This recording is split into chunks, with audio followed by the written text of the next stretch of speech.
Hi friends, welcome to Spacopedia. मैं आ गया हूँ एक और वीडियो के साथ। कल की वीडियो में हमने देखा कि हमारे सोलर सिस्टम कैसे बनी थी और हमारी आज की वीडियो में हम सन के बारे में डिटेल में जानकारी लेंगे। तो चलिए शुरू करते हैं आज की ये वीडियो।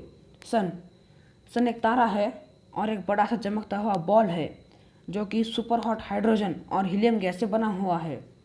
हमारा सन करीब करीब पिछले 500 करोड़ सालों से चमकता आ रहा है और आगे भी वो 500 करोड़ सालों तक चमकता रहेगा। सन पृथ्वी से 10 लाख गुना से भी ज़्यादा बड़ा है और हमारे सोलर सिस्टम का 99% से भी ज़्यादा मास कवर कर लेता है। सन की इतनी ज़्यादा ग्रेविटी की वजह से कोई भी प्लैनेट सोलर सिस्टम को छोड़कर नहीं जा सकता।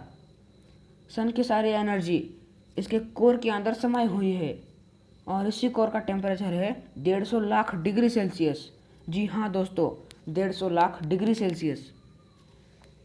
और इसी इंटेंस हीट और प्रेशर की वजह से इस कोर के अंदर कुछ न्यूक्लियर रिएक्शंस होती है और इसी वजह से सन के कोर के अंदर हर एक सेकंड में 40 लाख टन मैटर का प्योर एनर्जी फॉर्म बन जाता है और यही एनर्जी सन के सरफेस तक आती है और सारे स्पेस में बिखर जाती है लाइट के रूप में।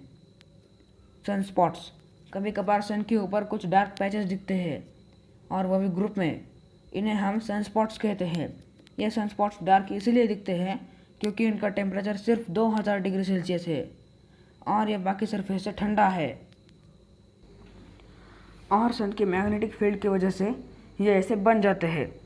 फोटोस्फीयर, सन का जो आउटर पार्ट होता है, मतलब सन की जो कवरिंग होती है वो बिल्कुल ट्रांसपेरेंट होती है और ये कवरिंग सन पे इल्यूजन्स बनाती है और इल्यूजन्स के बनने के बाद जो सरफेस हमें दिखता है उसे हम फोटोस्फीयर कहते हैं।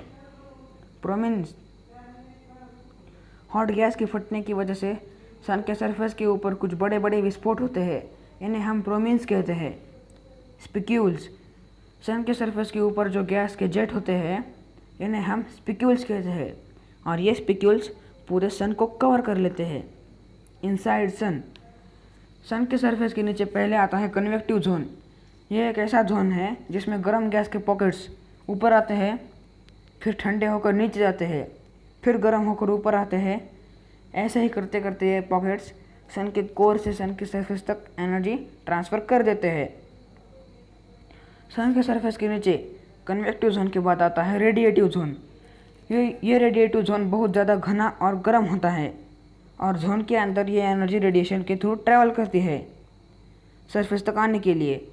सन के सरफेस के नीचे रेडिएटिव जोन के बाद आता है कोर सन के लिए एक न्यूक्लियर रिएक्टर जैसा काम करता है क्योंकि जैसा कि हमने पहले भी देखा, सन का कोर एक सेकंड में 40 लाख टन मैटर का प्योर एनर्जी फॉर्म बना देता है।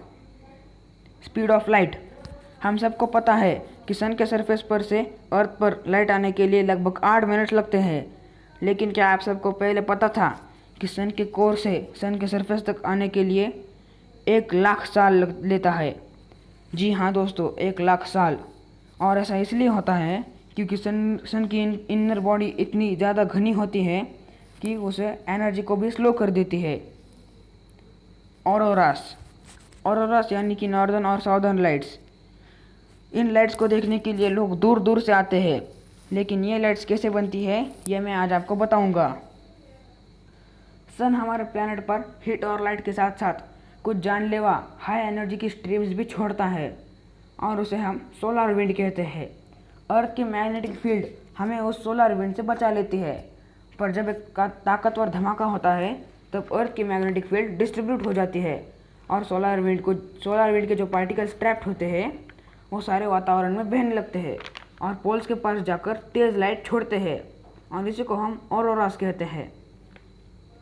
सोलर साइकिल, सनस्पॉट की जो संख्या होती है वो एक रेगुलर साइकिल में बदलती है। ऐसा इसलिए होता है क्योंकि सन घूमता है। जो तारे हैं वो इक्वेटर पे 20% ज़्यादा घूमते हैं पोल्स की बराबरी में और इसी वजह से सन की जो मैग्नेटिक फील्ड होती है वो टेंगल्ड हो जाती है और आखिर में वो टूट जाती है और इसी वजह से सनस्पॉट्स बन जाते हैं। तो वक्त है हमारे फास्ट फैक्ट्स का। सन का डायमीटर है 13,92,684 किलोमीटर। अगर हमने अर्थ का मास 1 लाख लिया तो फिर सन का मास हो जाएगा 3,33,000। सन का सरफेस टेम्परेचर है लगभग 5500 डिग्री सेल्सियस। सन का कोर टेम्परेचर है लगभग 150 लाख डिग्री सेल्सियस। सन का वज़न है लगभग 1.989 इंटू 10⁻30। इस वर्ल्ड में सबसे बड़ा सनस्पॉट 1947 में दिखा था। यह सनस्पॉट इतना बड़ा था कि वो सिर्फ आंखों से दिख रहा था। तो दोस्तों, आशा है कि हमारी आज की इन्फॉर्मेशन आपको अच्छी लगी हो। ऐसे ही कुछ इन्फॉर्मेशन लेकर मैं फिर आऊँगा कल रात ठीक 10 बजे। अगर आपको ये वीडियो अच्छा लगा हो तो चैनल को सब्सक्राइब कर देना और वीडियो को लाइक कर देना। तब तक के लिए खुश रहे, सुरक्षित रहे।